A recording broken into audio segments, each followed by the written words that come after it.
Hello everyone, welcome back. As committed in previous session, we have come back with the part 2. Here we will learn to find range, mean, variance and standard deviation and understand and verify empirical rule. Empirical rule 68, 95, 99.7. This session is a continuation of part 1 video, which is real life practical example of normal distribution curve. If you missed part 1, then we strongly recommend you to watch part 1 before starting part 2 to get better understanding. Let us now talk about some statistical terms like range, mean, variance and standard deviation.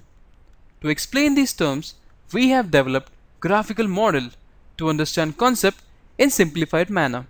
Let us enter all 1000 values of ball size in Excel file and arrange them into ascending order and give serial number 1 to 1000 as shown. Created table is too long, hence difficult to visualize. Hence, let us plot data by using scatter plot function. X-axis is serial number of ball and y-axis is size of balls. You can see in graph smaller ball size is 9.981 and the biggest ball size is 10.019. Now, it is easy to explain each statistical term. The range is the difference between the highest and the lowest values of the data. In our case, the smallest and the largest ball size are shown in red color to calculate range.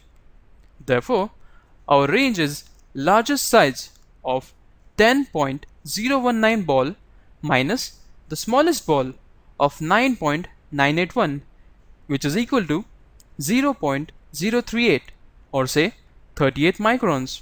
Mean is represented as mu. This is nothing but average values. To calculate mu, we need to add up the values in the data set and then divide by the number of values that we added. In our case, it is coming as 10.0.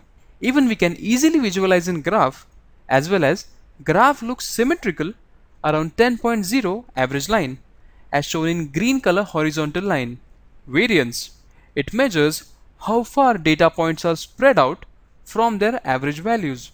It is defined as the average of the squared differences from the mean. Understanding variance is little tricky. Hence, let me explain stepwise. Step 1 is to subtract the mean from each value in the data. This gives you a measure of the distance of each value from the mean. We have created separate column in Excel with purple color as it is not possible to show all in graphs as plotting 1000 lines will be too crowded. Hence, we only showed few examples in purple color arrows. Negative distances are shown in downward arrow and positive distances are shown in upwards arrow. Step 2a. Now let us square each of these distances so that they are all converted into positive values. Step 2b. Add all the squares together. If we do not square it before addition, then addition will become 0 of symmetrical curves. Hence, square function is used in formula to make all numbers positive. In our case, total square sum is coming as 0.04180.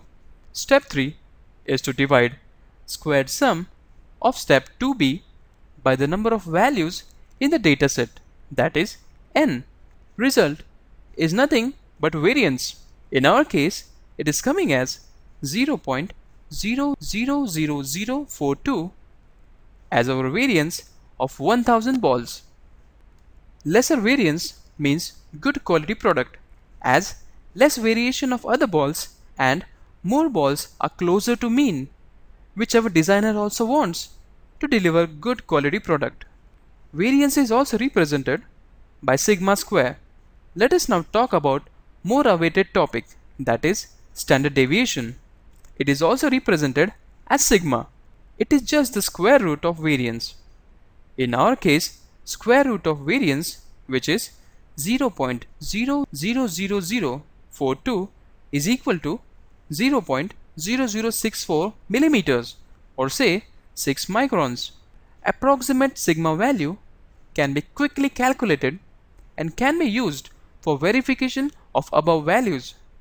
For some other quick calculations, we just need to calculate range and divide by 6 to get approximate sigma value.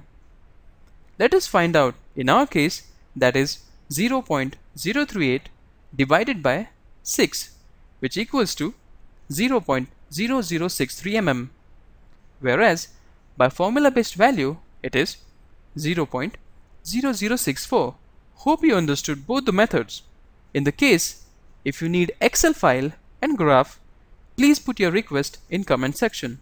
Now Mike needs to take a decision based on sigma value, which is not enough. However, he can calculate probability of each ball size in terms of percentage. Before that, let me explain the empirical rule that is applicable for our normal distribution curve. Approximately 68% of the data falls within one standard deviation from mean, that is mu plus minus 1 sigma. Approximately 95% of the data falls within two standard deviations from mean, that is mu plus minus 2 sigma. Approximately 99.7% of the data falls within three standard deviations from mean, that is mu plus minus 3 sigma. Let us verify this rule. Empirical rule. In our 1000 balls curve, our sigma value is 6 microns, which is equivalent to 6 compartments, as our ball sorting happens in each compartment by 1 micron. Hence, 6 compartment into 1 micron equals to 6 microns, that is sigma. Therefore, we can say 6 compartments from center line is 1 sigma. So, mu plus minus 1 sigma means 6 compartments from center of each side. Let me highlight these with different colors. As per empirical rule, this should be 68% of total samples. So, 68% into 1000 balls equals to 680 balls. Let us verify number of balls in all two rows. We have scale mounted on each partition to count number of balls. So, let us measure balls from first compartment from center line. Wow!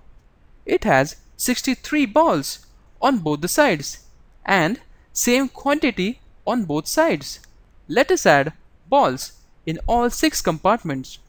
63 plus 62 plus 60 plus 56 plus 52 plus 47, which equals to 340 on left side and same 340 on right side.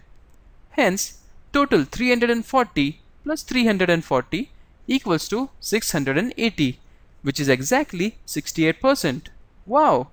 It's real mathematics magic. Let us check second rule of mu plus minus 2 sigma.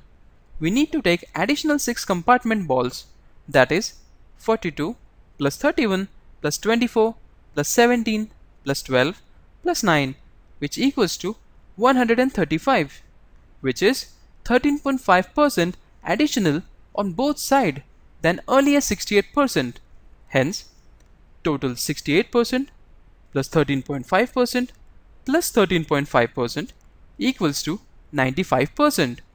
If we check mu plus minus 3 sigma quantity of balls, then it should be 99.7%, that is 997. Hence, 1000 minus 997 equals to 3 balls. It should be out of mu plus minus 3 sigma. Let us count this. Yes, we have 3 balls which are beyond mu plus minus 3 sigma. This rule is also called as empirical rule. Let me summarize for your notes.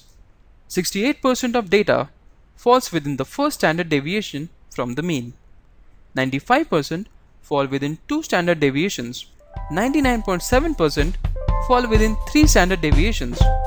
To learn Z-score probability by using Z-score tables, you need to check out our part 3 of the video. If you like this video, please like, share and subscribe. If you have any suggestions, kindly comment in the comment section.